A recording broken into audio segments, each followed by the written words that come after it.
our young men are out of control. And we're blaming everybody else for our children's bad behavior. All right, recommendation. All right, that's your hand.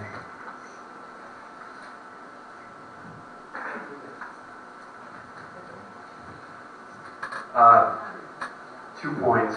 First, speaking to the point the gentleman said, when we're speaking about the actions of children, no child is born an armed robber.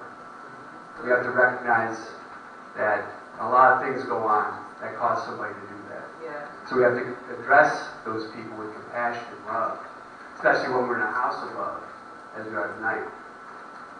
When it comes to recommendations, I would just say that we need to get the Cleveland Police on board with listening to the commissioners and what they're proposing.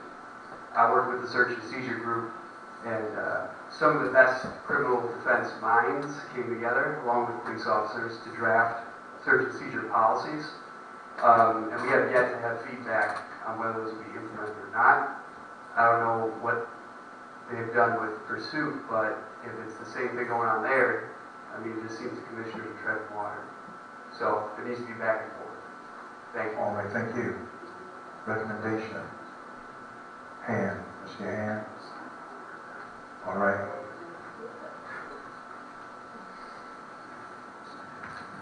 Just want to take a moment to share some of the work that I do in the community, not necessarily as it relates to this, but what I'm hearing in the room. I am hearing a request to engage officers in a formal manner and want to share a program that's currently existing. I actually lead a program called the Reverse Ride-Along. Tell us who you are, young man. My name is Joe Black. I work in the central neighborhood, live in this neighborhood here, and I lead a program in which we connect directly with officers to build one-on-one relationships. And I hear that being as a premise about a lot of the frustration and lack of knowing, and we bring officers together with community members to exchange and build relationships. And from there, I think the issue we have is a lack of relation, and then we can address these other issues. So, thank you. Thank you. Recommendation. All right. Recommendations. We'll start with our own first. I will say that being in the house of worship, within about 30 seconds or less, if more of us, and I say that as a person who does mentorship work and other work like that, I would be vastly helped right now if more people would take outside of this room the fact that they need to go more by Proverbs 13:24. It starts in your own house.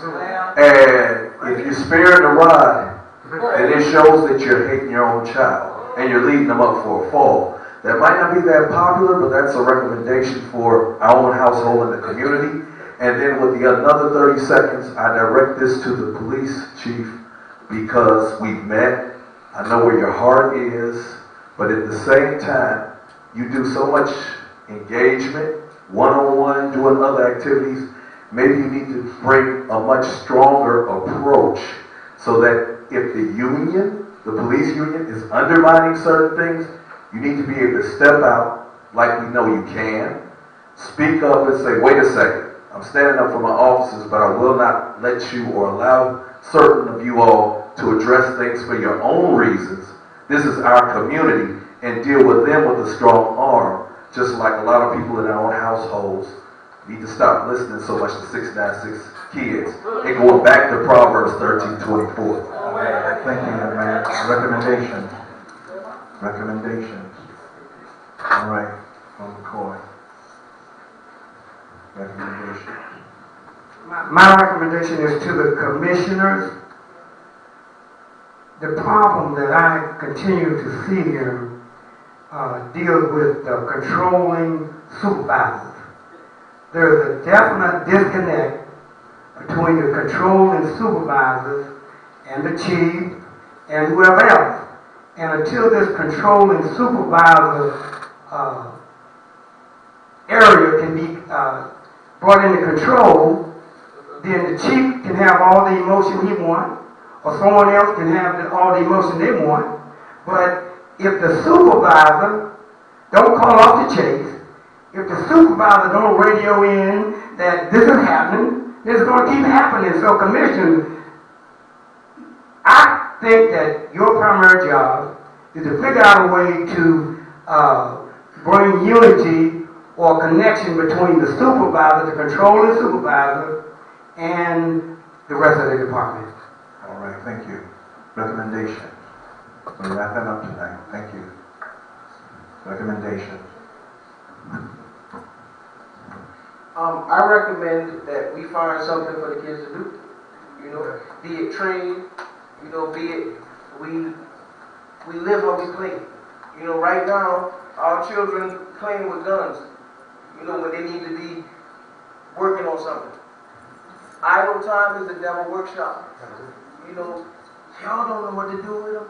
Send them to Uncle Anonymous. Send them to somebody who know how to put something in their hand to make a difference.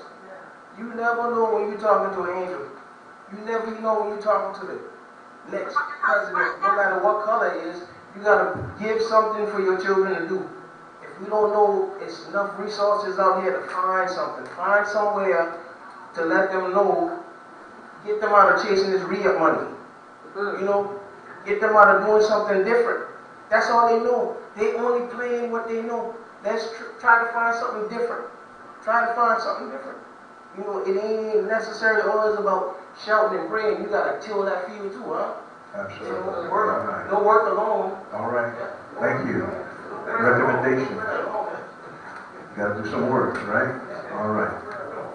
All right, recommendations for closing, recommendations. Hi again.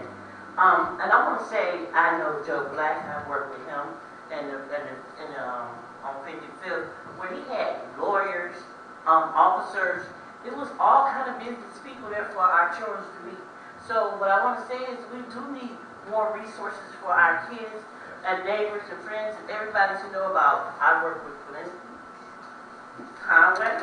I've been on the team working with a lot of people, meeting a lot of people, and I have the opportunity to say, I know you from somewhere as well. And my father was a pastor when I said I came here because I want to know, be safe, come in this area because it was in the church home, because I knew I was going to learn something and get something out of it.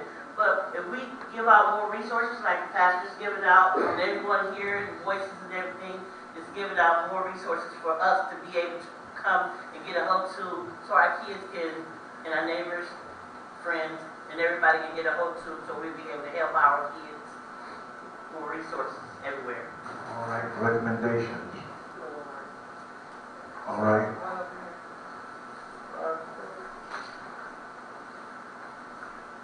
Okay, I got two things. Come on, young lady, while she's going in. All right. I just think that, like, you can't solve anything by keeping it in this building. I think that, like, most older people, all they do is critique the people my age. Someone 16, all you hear is, like, these young kids shouldn't be doing this, these young kids shouldn't be doing that. But if you don't talk to them, if they're going to run to you with that situation, like this boy, say he was looking for money or something, and this why he's robbing this or something. If you don't talk to the kids, if you just critique everything they do, how can they open up? And how would they want to? If you don't, like, if you don't check in with the kids, if you're so busy talking about what they're doing wrong and not helping them do it right, then how will we ever do that? And I just think that people should give more time to their kids to talk about, like, how was your day? What is going on with you? Why did you want to do this today? Instead of, like, yeah, kids deserve discipline, but you can't. It's not discipline if you don't follow back behind that with the action.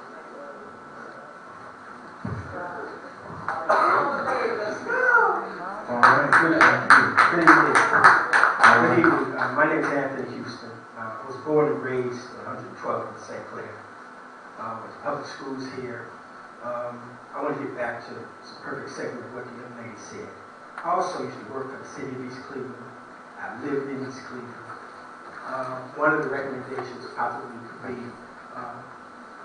outreach to the city of East Cleveland, the administration, the school board, the services that you all provide, because this young lady was born and raised in East Cleveland, her family's in East Cleveland. East Cleveland, the city of Cleveland are tied inextricably and synergy. So the need possibly for counseling services for the school system, for the people and the citizens and the residents of the city of East Cleveland. Because as we are hurting here, folks are also hurting in East Cleveland. And both the city and East Cleveland are tied together. Thank you. All right. Recommendation. Chief, can I ask you a question? Do they still have the Explorers? Okay, do you guys know what the Explorers are? Yeah. Okay, that's a program where kids, 'cause my son was in it, between the ages of, is it 16 and 14 and 18?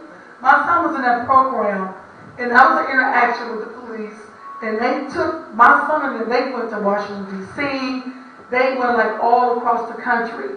And that was a good program. That's something good for the kids to be involved with too, and having an interaction with the police officers as well. Some of them went on to be police officers. Some of them didn't. They went into other areas. They went into other fields.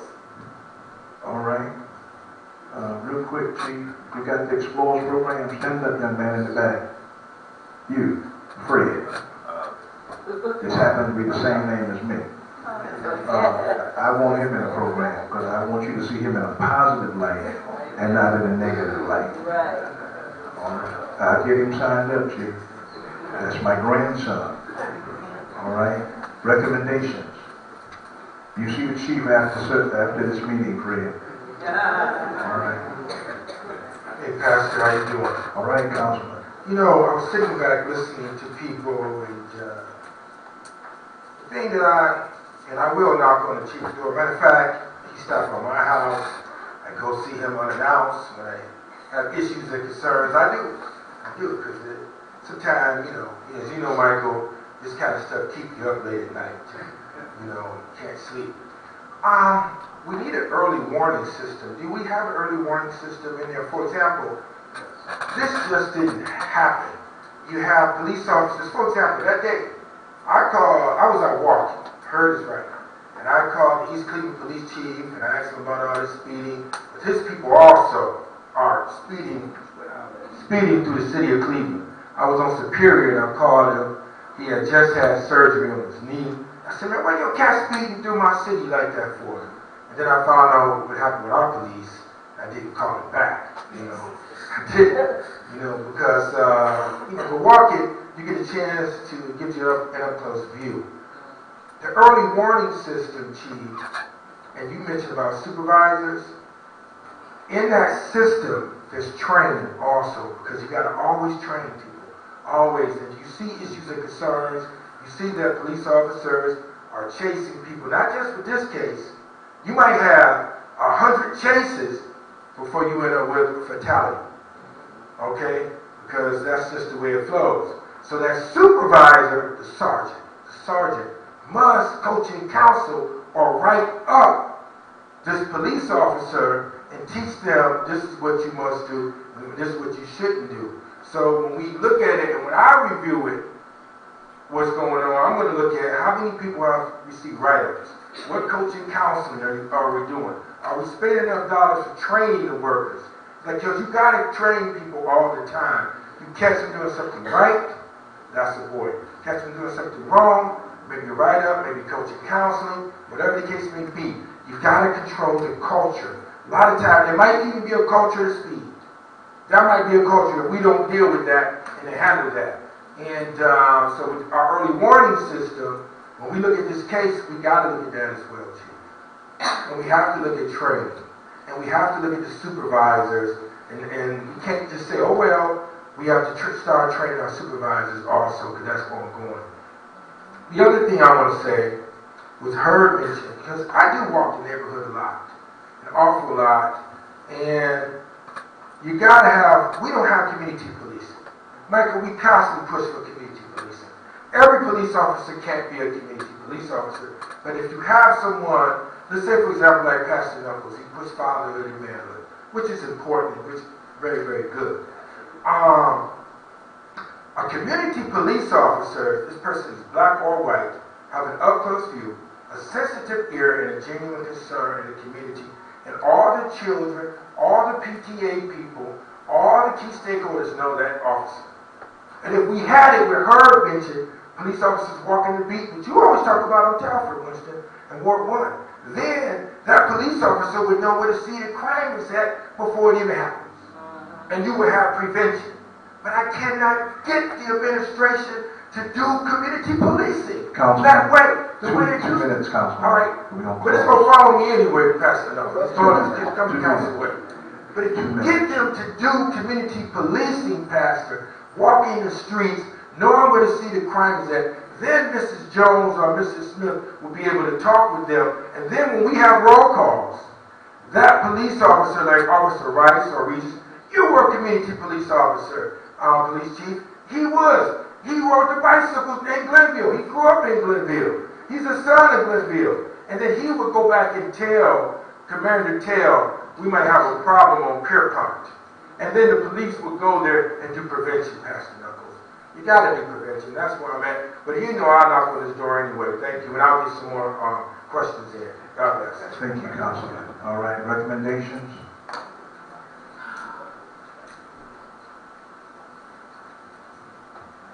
All right, the commissioners listening. Who wants to announce the board? Jason? All right. All right. As you exit, a couple of things. There's commission's contact information. It's a lot to take in, and I notice that when I go through it verbally,